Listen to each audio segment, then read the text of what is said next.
نبی کریم صلی اللہ علیہ وسلم نے فرمایا کہ جنت اور جہنم نے آپس میں جھگڑا کیا۔ جہنم نے کہا کہ میرے اندر بڑے تکبر کرنے والے اور جبار قسم کے لوگ ہوں گے، تو جنت نے کہا کہ مجھ میں بڑے کمزور اور مسکین لوگ ہوں گے۔ تو اللہ تعالیٰ نے ان دونوں کے درمیان فیصلہ فرمایا کہ جنت میری رحمت ہے، اور یہ رحمت جس پر میں چاہتا ہوں کرتا ہوں۔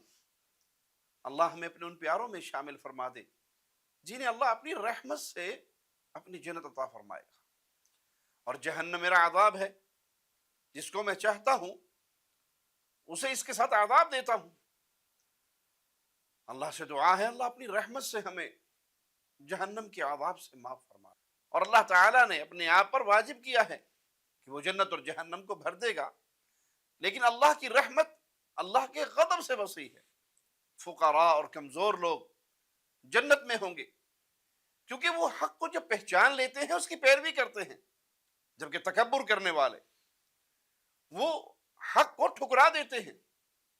تکبر کرنے والا ہوتا ہی وہ ہے جو لوگوں کو حقیر جانے اور جب اس کے پاس حق پہنچے تو اس کو ٹھکرا دے۔ یہاں سے ہمیں درس کیا ملا کہ جب آپ کو کتاب و سنت کے دلائل مل جائیں کہ یہ شرک ہے، یہ توحید ہے، یہ اللہ کا حق ہے، غیروں کو نہیں دیا جا سکتا، یہ عبادت معبود برحق کی جاتی ہے، مردوں کی، انبیاء کی، صالحین کی، فرشتوں کی، جنات کی، اللہ کی کسی مخلوق کی عبادت نہیں ہو سکتی، تو فوراً اس دعوت توحید کو قبول کر لیجئے۔